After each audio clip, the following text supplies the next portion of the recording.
Eu vou convidar você a fazer a gentileza de abrir a sua Bíblia no Evangelho segundo Lucas.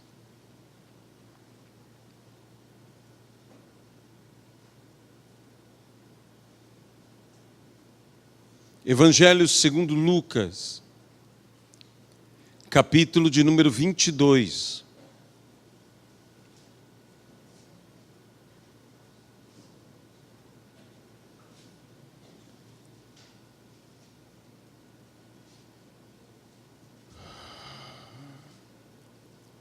Versículo 39. E saindo foi, como de costume, para o Monte das Oliveiras. E os discípulos o acompanhavam.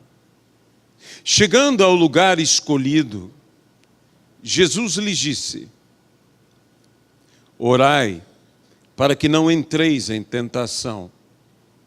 Ele, por sua vez, se afastou cerca de um tiro de pedra e de joelhos orava, dizendo: Pai, se queres, passa de mim este cálice.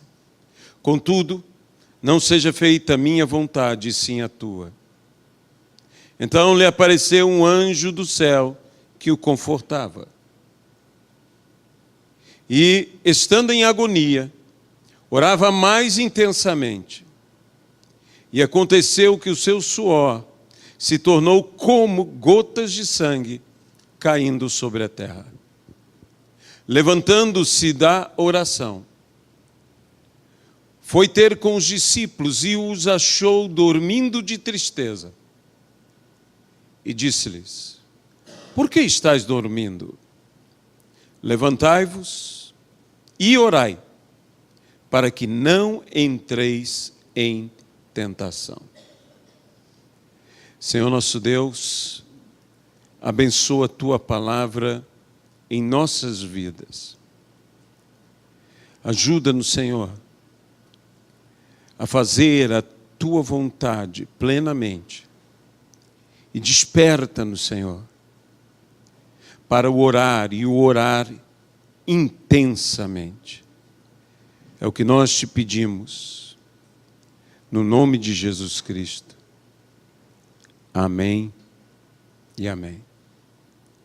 Esse é o texto bem conhecido de Jesus no Getsêmani com os seus discípulos. Um momento que está entre a ceia do Senhor, quando Jesus estabeleceu a ceia do Senhor para todos nós, e quando Jesus é preso. A Bíblia nos fala deste acontecimento tanto no Evangelho de Mateus, quanto no Evangelho de Marcos e no Evangelho de Lucas. Dormiram os discípulos naquele dia, e Lucas é taxativo em afirmar que eles dormiam de tristeza. Jesus chama os seus discípulos e chama a oração. E há algo muito especial nesse texto, que demonstra algo. Quem não entra em oração correrá o risco de logo entrar em tentação. Para passarmos e não entrarmos, para não ficarmos na tentação, é necessário orar e orar intensamente. Precisamos desta vida de oração. Para quê? Para não entrarmos. Quem está desperto, quem está acordado, este que ora enquanto está desperto, enquanto está acordado, este não entrará. Isso não quer dizer que não poderá ser tentado. Isso quer dizer que ele não cederá à tentação, que ele não entrará na tentação, que ele não irá desenvolver a tentação, da tentação se tornar na consumação de uma tentação que é o pecado. E o pecado, uma vez consumado, esse pecado gera a morte. Nós precisamos, de fato, aprender com o Senhor Jesus. Saiba que antes de um verdadeiro avivamento, tem que existir um despertamento. Nós temos que ser despertos. Aqui, Jesus desperta os seus discípulos. Ele lhes dá uma palavra: levantai-vos. Essa palavra de ordem do Senhor Jesus é a mesma palavra que Jesus utilizou para curar tantos enfermos, que Jesus dizia: levantai, levanta e anda. E aqui Jesus fala aos seus discípulos: levantai-vos, como se eles tivessem estado tão incapazes de seguir a jornada, de caminhar, quanto alguém que seria um paralítico. O sono paralisou, o sono os tornou paralíticos naquele momento. E Jesus ministra sobre eles a palavra: levantai-vos. Levantai-vos e orai. Como Jesus ministrava aos paralíticos: levanta e anda. A nossa caminhada, o nosso andar é o orar.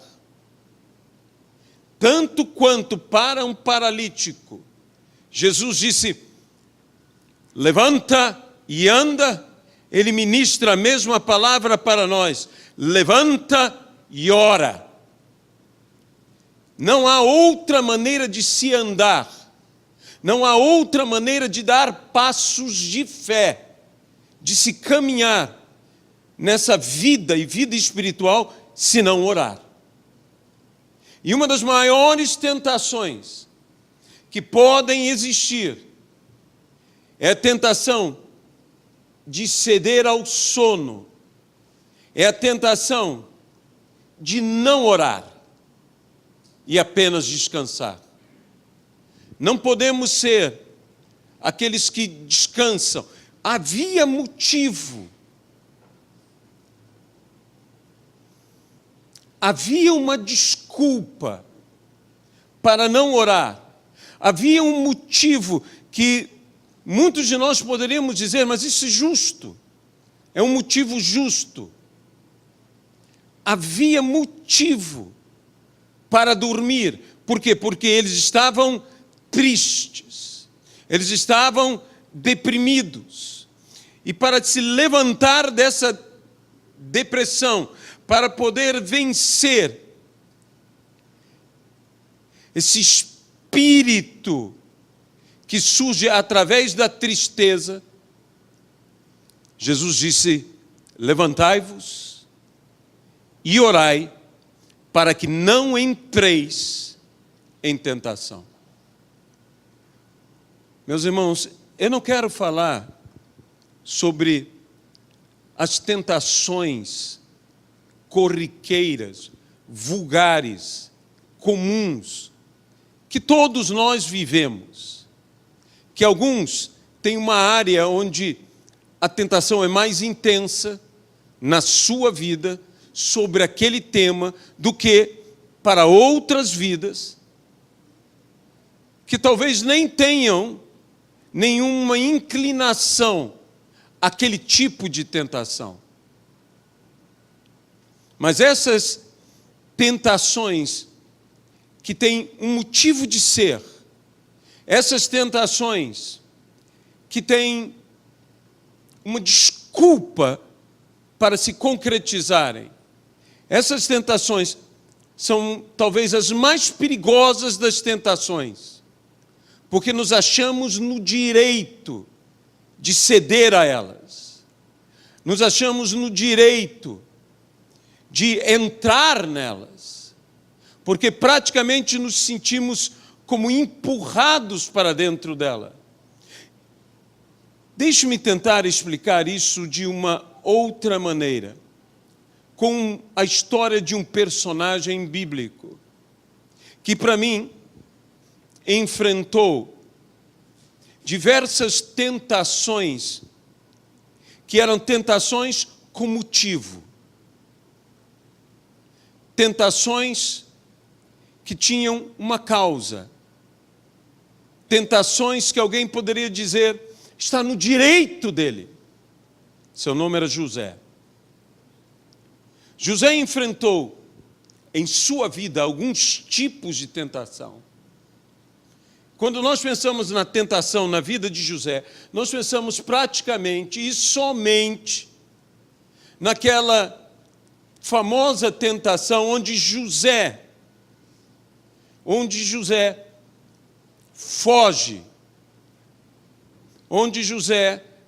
como a Bíblia diz, fugir da imoralidade. Quando a esposa daquele seu senhor egípcio quer coagi-lo, quer levá-lo a deitar-se com ela. E José se nega, José até diz: como eu poderia fazer isso? Uma expressão que significa até, não está em mim, não está na minha natureza ser infiel, ser desleal, ser adúltero. Não está em minha natureza fazer algo assim. Não pertence à minha natureza. Como eu faria isto? Como eu poderia trair a confiança do meu Senhor? Como eu poderia trair a confiança do meu Deus? Porque o que José fala, ele diz: como eu poderia trair? Geralmente, nós pensamos na tentação a respeito de José, nós limitamos a tentação, essa tentação de deitar-se, de coabitar, de perder-se naquele pecado. E José, então, guarda a sua, chamemos assim, a sua castidade, foge da imoralidade.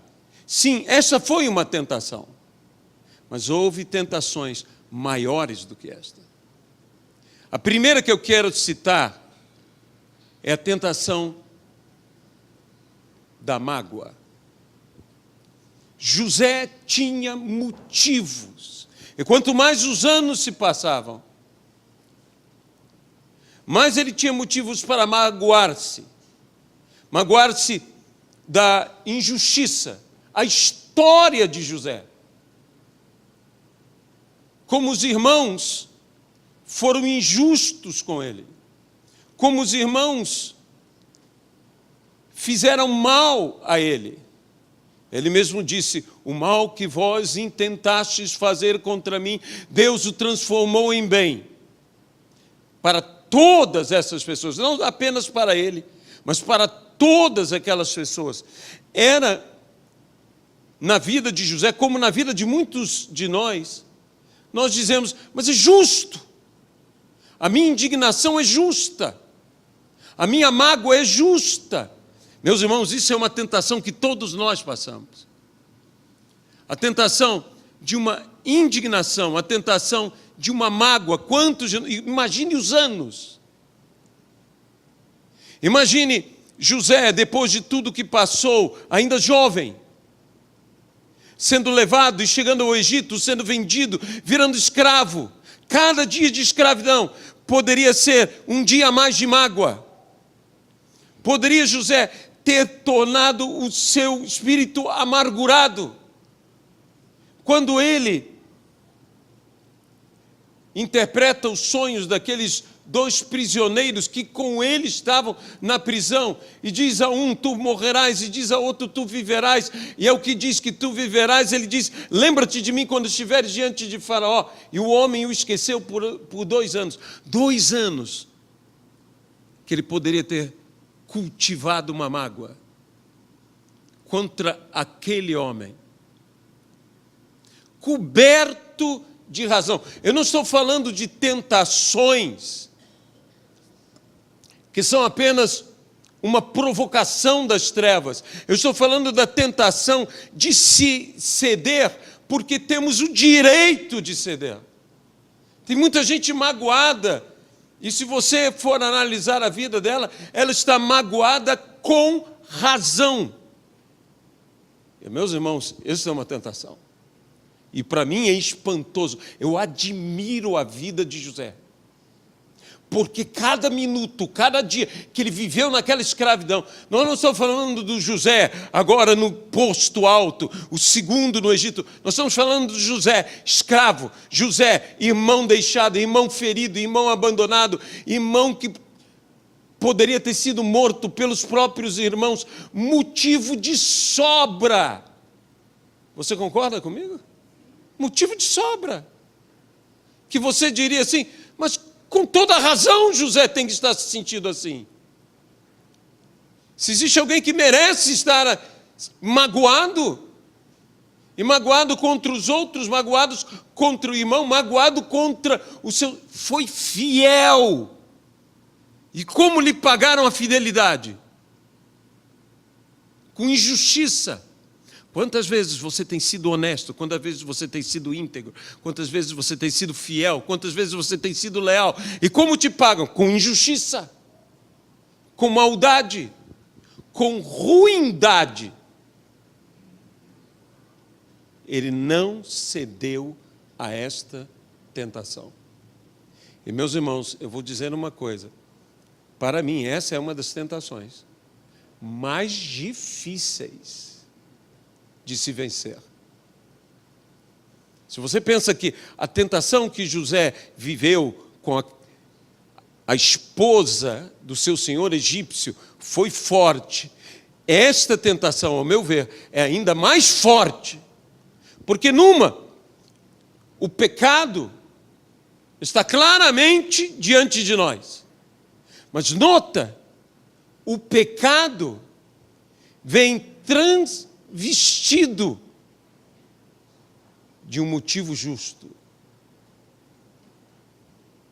E nós não podemos entrar nesse caminho.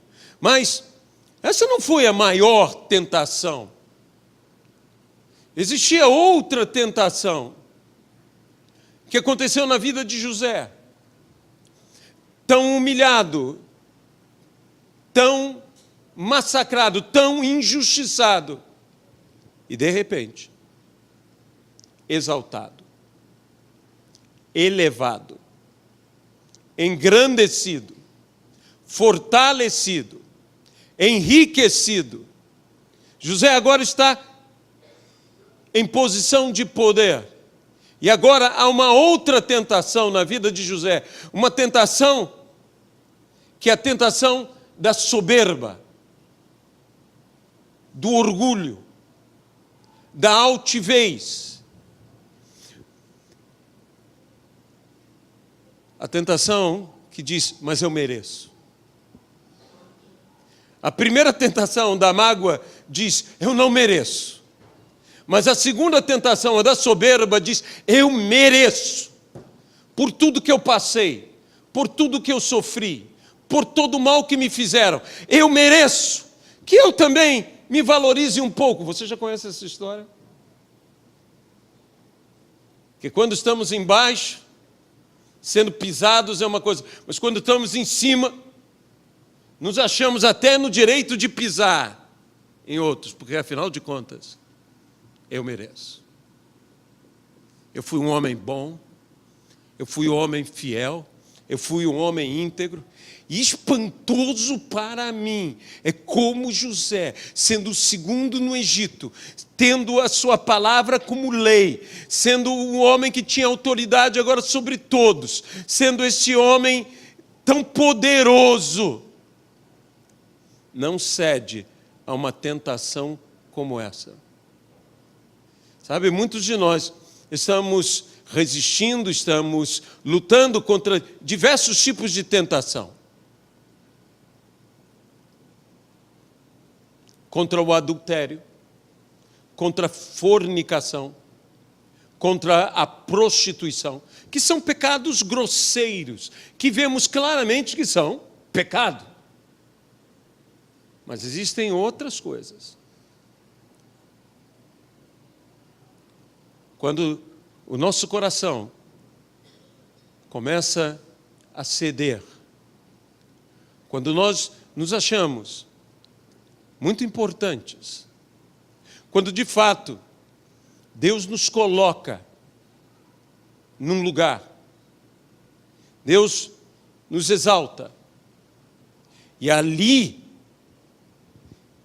corremos o risco de perdermos uma coisa essencial, a humildade. Mantém-se José não só fiel, mantém-se José humilde. Não é fácil ser humilde quando você é exaltado, quando você é engrandecido. Mas esta também não foi a maior das tentações. A mágoa era uma tentação grande. A soberba era uma tentação ainda maior. Todas elas bem alicerçadas em diversas desculpas que José poderia dar. Mas a terceira tentação que eu quero falar é a tentação da desforra, da vingança, da justiça própria. Quando José se encontra com seus irmãos, ele tem mais uma tentação. Agora eles estão em minhas mãos. Agora eu os forçarei a, no mínimo, se ajoelharem diante de mim, me pedirem desculpas. Isso eu estou falando o mínimo, porque José tinha poder para matar a todos. Ele poderia dizer, foi Deus que me colocou aqui. Ele poderia dizer, foi Deus que colocou vocês nas minhas mãos. Ele poderia dizer, eu posso. Deus me colocou nesse lugar para poder executar a minha vingança. Deixe-me dizer uma coisa. José venceu isso com aquela famosa frase: o mal que vós intentastes fazer contra mim, Deus o transformou em bem, para salvar ou para abençoar a todas essas pessoas. E quem eram todas essas pessoas? Era aquele grupo de 70 pessoas que havia entrado no Egito, sua família. Aquele grupo que estava seu pai, seus irmãos, as esposas e os filhos de seus irmãos. Ele poderia dizer, agora é a minha vez. Mas José diz algo extraordinário. Deus não transforma o mal em bem na minha vida para que eu faça mal a alguém. Deus transforma o mal em bem na minha vida para que eu faça o bem. Essa para mim é uma das coisas mais extraordinárias. É onde eu vejo Jesus em José. Por quê? Porque ele, tendo o poder para vingar-se, ele beneficia. Ele faz o bem. Ele não apenas é benigno, ele é benéfico. Meus irmãos, eu não quero ser só benigno, eu quero ser benéfico. Eu não quero apenas não fazer o mal, eu quero fazer o bem, porque existe uma tentação muito sutil de apenas, ouça-me bem nessa manhã, de apenas não fazer o mal, sem, no entanto, fazer o bem. Não, eu não sou maligno, eu sou benigno. Benigno. Mas o que eu tenho que ser, além de benigno, é benéfico, trazer benefício, ser bênção. Quando Deus disse a Abraão, sê tu uma bênção, Ele não estava dizendo apenas a Abraão, não seja você uma maldição. Ele estava dizendo a Abraão que Abraão devia ser mais do que benigno. Ah, meus irmãos, eu vou dizer uma coisa a você. Esta pequena expressão, não seja só benigno, seja benéfico, entrou na minha vida como a espada entra num corpo. A palavra de Deus é espada para ela poder penetrar. A palavra de Deus é espada para ela poder cortar. A palavra de Deus é espada para ela poder dividir. A palavra de Deus é espada para que ela entre e nada detenha a sua penetração, que produza o derramar de sangue, porque isso é uma espada. E muitas vezes nós temos que ter, e essa tentação, que eu chamaria a quarta tentação, a tentação de ser apenas benigno. Meus irmãos, nós temos que ir além disto. Nós temos que ir muito além disto. Nós temos que nos tornar benéficos. Veja, Jesus disse, vigiai e orai, como está em Mateus e Marcos. Em Lucas aqui diz, orai. Orai. Orai para que não entreis em tentação. E depois Jesus disse, levantai-vos e orai. Eu direi a você que não basta se despertar. É necessário levantar-se. Não é suficiente o estar acordado ou desperto. É necessário que eu esteja de pé. Que eu me levante. É necessário levantar, além de despertar. Por vezes, para nos despertar, Deus tem que mexer em nós. Por vezes, para nos despertar, Deus tem que falar conosco. Por vezes, para nos despertar, Ele usa até o diabo. Ele deixa o diabo fazer barulho, perturbar o nosso descanso. Porque a Bíblia diz que o diabo anda ao nosso derredor, como leão que ruge. Ele é ávido para nos devorar. Há um barulho que, se estivermos dormindo, nós temos que nos despertar. Há uma ameaça que, se estivermos descansando, ela nos fará acordar. Às vezes, meus irmãos, nos falta certo barulho. Usando o episódio que recém aconteceu, um dos grandes problemas da catástrofe foi que o barulho não foi acionado. E ninguém então foi alertado, porque as sirenes não tocaram. Nós temos sirenes na nossa vida que devem tocar. Sirenes que despertam a nossa consciência, sirenes que despertam a nossa prontidão, sirenes que fazem com que nós nos levantemos, sirenes que salvarão as nossas vidas. E uma dessas sirenes é quando Deus deixa o inimigo rugir. Rugir alto, ameaçar. nos despertar.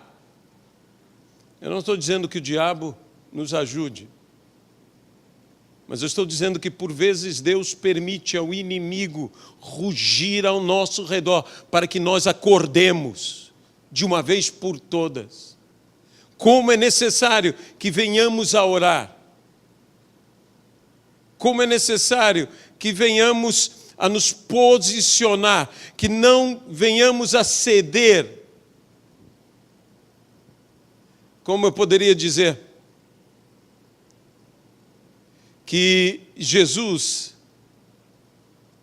dizendo, vigiai e orai, para que não entreis em tentação. Qual é o problema do sono? É que o sono, em se tratando da vigilância, traz os descuidos. Quem vigia não pode dormir. Quem dorme enquanto vigia não serve para vigiar.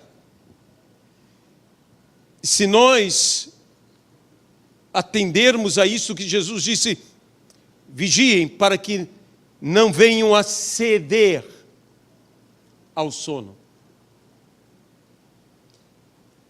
Vigiem para que não cedam ao sono. Vigiem porque os inimigos se aproximam. Cautela agora. Não ceda ao que naturalmente você cede. Não aceite a desculpa. Eu tenho motivo para dormir. Eu tenho motivo para estar triste. Eu tenho motivo para ceder a esse tipo de tentação. Eu estou coberto de razão. Eu errei, mas... E aí vem. Mas isto, mas aquilo outro. O que você espera? Quantos motivos nós podemos ter? Quando Jacó enfrenta o anjo do Senhor, e quando, logo após, ao raiar o dia, a Bíblia diz que toda uma noite, Jacó lutou.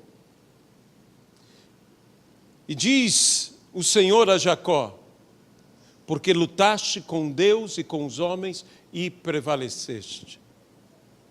Com Deus e com os homens e prevaleceste. Eu entendo prevalecer com os homens. Mas o que significa prevalecer contra Deus? Como Jacó pôde prevalecer contra Deus? Se você vai a Gênesis, encontrará que Jacó fica só, junto ao val de Jaboque. Ele fica só. E diz, e um lutava com ele. Lutava com Jacó. O problema é que Deus, quando luta conosco, não luta apenas contra nós, mas Deus luta por nós. Aleluia. Deus não apenas lutava com Jacó, lutando contra Jacó, mas até quando lutava com Jacó estava. Isso quer dizer que Deus mesmo o fortalecia. Que Deus mesmo era por ele. E se Deus é por nós, quem será contra nós? Sabe, Isso tem um peso para mim, um peso de revelação. Deus lutava com Jacó, e não era apenas uma luta contra Jacó, era uma luta que Deus estava junto a Jacó. E meus irmãos, quando a Bíblia fala que Deus lutava com ele, isso quer dizer que as mãos o tomavam, que as mãos o envolvia, que Deus o trazia para junto de si. Que Deus não era o ato de empurrar, era o ato de trazer. E por isso Jacó, quanto mais Deus lutava com ele, mais com ele Deus estava, mais por ele Deus estava. E assim Jacó pôde prevalecer, porque quanto mais Deus lutava, tanto mais Deus o trazia para junto de Deus. Imaginemos alguém sendo envolvido, imaginemos alguém sendo segurado, imaginemos os braços do Senhor ao nosso redor, imaginemos Deus nos trazendo para junto dele. Essa é a luta de Deus. A luta de Deus conosco não é para nos afastar dele, a luta de Deus conosco é para nos aproximar dele. Permitamos que Deus nos aproxime dele próprio. Esse é algo extraordinário. E eu tenho que ligar isto, conectar isto à oração, porque na oração Deus luta conosco.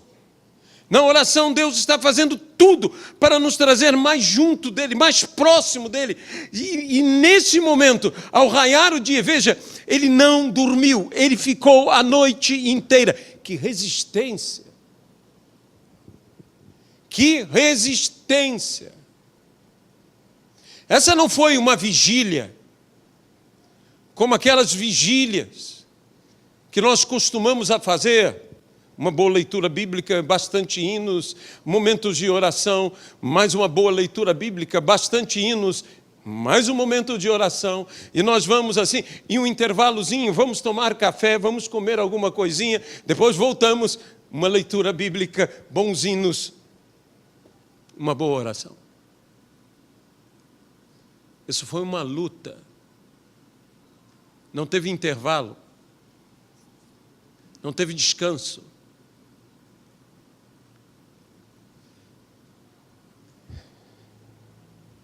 Jacó não estava resistindo. Jacó estava buscando algo. Não te deixarei ir até que me abençoes. Até que me abençoes.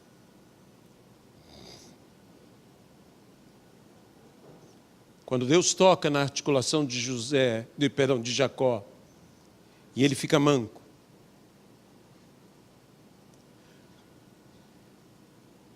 vendo o Senhor que não podia com ele, vendo o Senhor que ele não desistiria,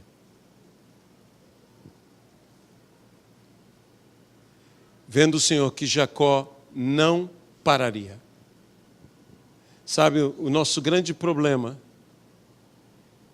é que nós desistimos de orar, desistimos de lutar. Enquanto não recebermos a bênção, não podemos parar de orar. Nós não podemos parar de orar. Eu já orei. Sabe, às vezes nós temos essa tentação. Eu já orei e Deus vai fazer. Eu creio que Deus vai fazer. Mas enquanto Ele não fizer, nós temos que estar orando. O modo que Deus, em toda a sua sabedoria, determinou para que tivéssemos a vitória, é orarmos. Se queremos que Deus haja, se queremos que Deus se manifeste, se queremos que as coisas sejam abençoadas, precisamos orar.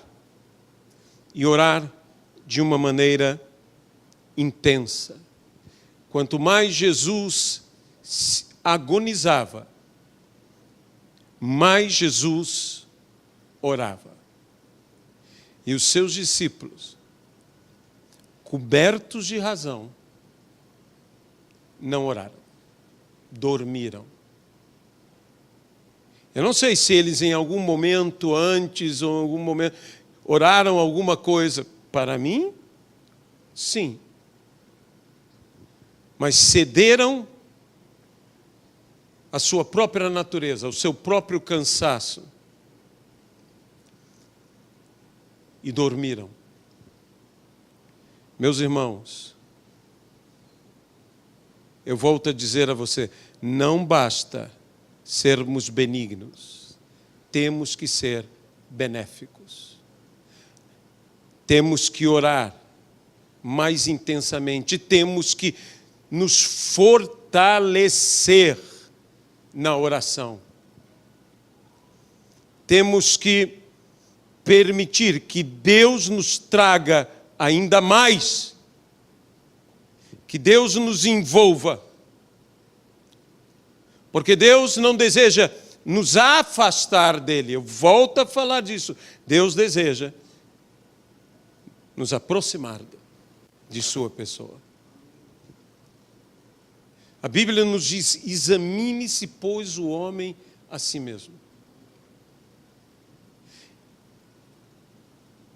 Essa autoanálise, essa autorreflexão. Eu quero que nesta manhã de domingo, que vamos participar da ceia do Senhor, que você possa fazer o seu autoexame nesse momento. Que você possa, diante do Senhor,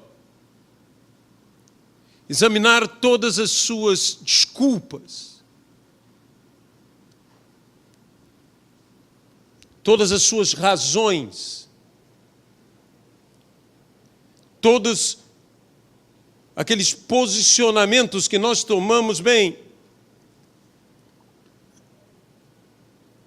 eu pequei, mas há um motivo para isso. Deus entende, Deus compreende. A mágoa tomou conta do meu coração, mas puxa vida, de quem não tomaria? Eu me vinguei, mas quem não se vingaria? Bem, eu estou um pouco cheio de mim mesmo, eu estou soberbo, mas quem não ficaria? Essas desculpas, ou até mesmo a pior delas, eu não estou fazendo mal a ninguém. Tudo bem, não estou fazendo o bem, mas o mal eu não estou fazendo. Você já notou que uma das grandes desculpas, principalmente daqueles que nós falamos, aceite Jesus, é dizer, eu não faço esse mal, eu não faço aquele mal, olha, eu não roubo, eu não mato, eu não minto,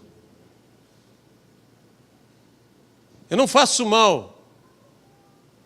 A pergunta é, e você faz o bem? Você pode não estar fazendo o mal.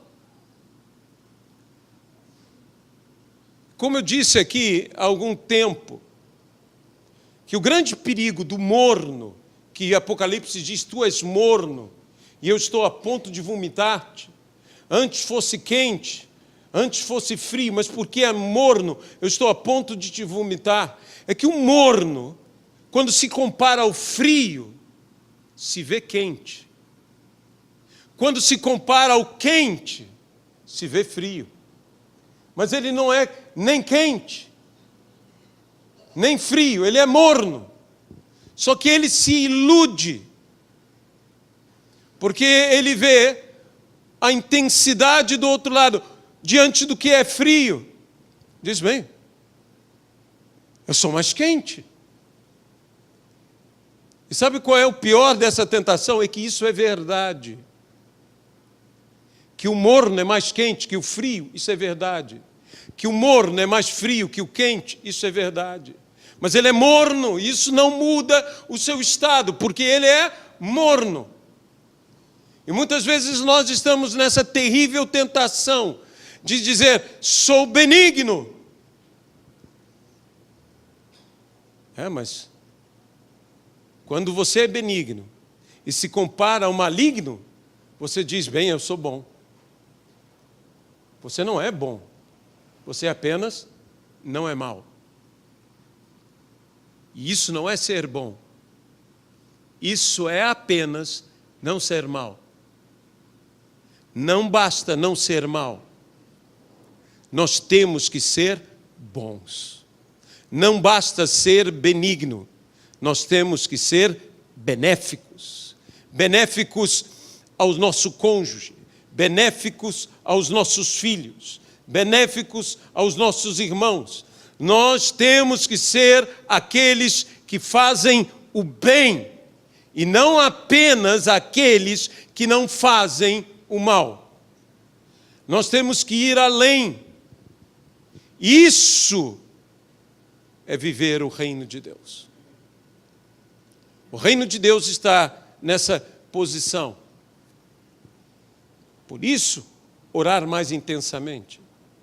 Eu gostei muito de um testemunho de Tozer, esse grande escritor, teólogo, ministro de Deus,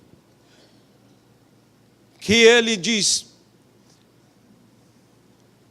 como eu suplicava, como eu orava a Deus, pedindo fé, mais fé, mais fé, mais fé, até que eu me despertei com o que a Bíblia diz. A fé vem pelo ouvir. E o ouvir a palavra de Deus. E então me dediquei, testemunho dele, a ler e cada vez ler mais a palavra de Deus. E a fé foi sendo acrescentada a mim. E cada vez mais fé. E cada vez mais fé. Por quê? Porque eu estou ouvindo a palavra de Deus, lendo a palavra de Deus, estudando a palavra de Deus, sendo ministrado pela palavra de Deus. Meus irmãos, se queremos as vitórias, temos que orar mais intensamente. Eu não estou falando dessa oração necessária que é em conjunto. Eu estou falando da oração primordial, essencial, que é individual. Orarmos. E orarmos ainda mais. Orarmos. E orarmos cada vez mais. E desta maneira as coisas vão mudar. Não, mas eu tenho fé. Talvez essa palavra ela tenha um peso diferente na vida de cada um, como normalmente é. E na minha vida. Porque, pelo meu temperamento, eu sou uma pessoa que eu creio totalmente na bondade, no poder onipotente do nosso Senhor. Muitas vezes, eu não oro o suficiente. Eu não estou dizendo que eu não oro. Eu oro. Mas por quê? Porque eu digo, não, eu sei que o Senhor vai atender. Mas o Senhor quer agir por meio da oração. E é por isso que Jesus disse, pedi e dar-se-vos-á. Pois todo o que pede, recebe. Buscai e achareis, pois todo o que busca, encontra. Batei e abre-se-vos-á, pois todo o que bate a porta lhe é aberta. E Jesus está falando isso dentro do contexto de uma oração e de uma ação que seja totalmente coerente com a sua oração. Se pedimos, buscamos o que pedimos e batemos aonde encontramos. E aí Deus nos abençoa. Mas para isso é necessário pedir. Para isso é necessário orar. Eu sei que oração não se resume em petição, mas petição faz parte e uma parte inseparável da oração. Então, se queremos muito, vamos pedir muito, vamos buscar muito e vamos bater muito. Não basta ser benigno. Nós temos que ser benéficos, no nome de Jesus Cristo. A Bíblia nos diz que examine-se, pois, o homem a si mesmo, e assim coma do pão e beba do cálice. Eu quero dar um tempo a você, para que você faça esta autoanálise, este autoexame,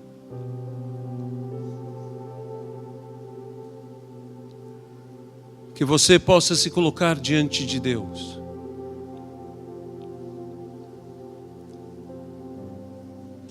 Que você possa ser ministrado por Deus. Eu, de propósito,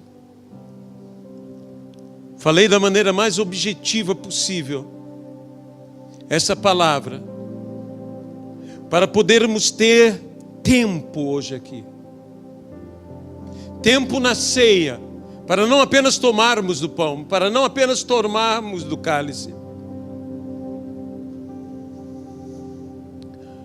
mas para nos lançar diante do Senhor, para cairmos aos seus pés, para analisarmos a nossa vida, para vivermos um despertamento, para acordarmos da sonolência. Senhor Jesus, eu quero me lançar em tuas mãos.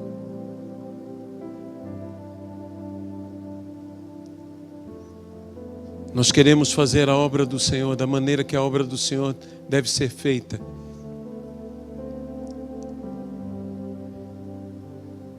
Desperta, ó Senhor. Como a Bíblia diz, desperta tu que dormes. Levanta-te e o Senhor te iluminará. Senhor, nós estamos aqui nesta manhã de domingo. Sabemos que o Senhor está neste lugar. Sabemos que o Senhor está para nos abençoar. E nós te pedimos agora, Senhor, toca em cada vida, toca na minha vida, toca em cada vida.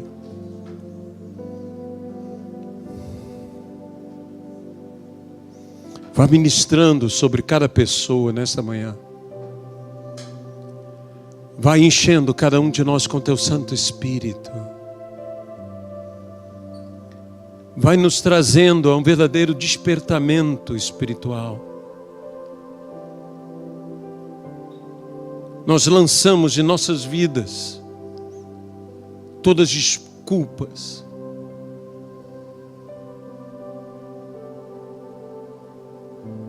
Nós não queremos ser como Adão, que jogou a culpa sobre Eva.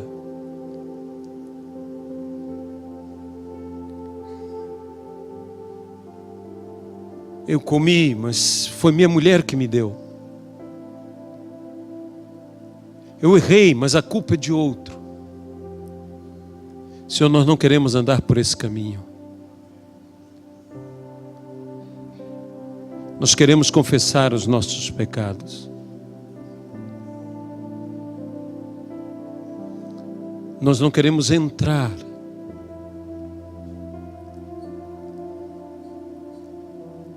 Nós podemos passar por tentação, mas que nós não entremos na tentação. Nós podemos ser tentados, mas nós não podemos ceder à tentação.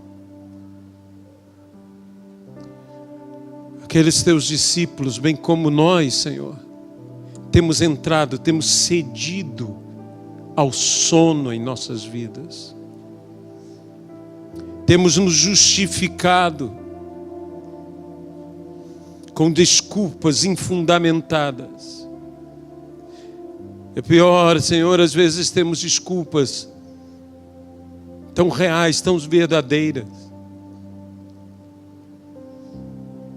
que não venhamos a ceder às mágoas, nem à vingança, nem mesmo, Senhor, ao sermos mornos, ó Cristo. Ajuda-nos. Ajuda-nos, Jesus. Pelo teu poder. No nome de Jesus Cristo. No nome do Senhor.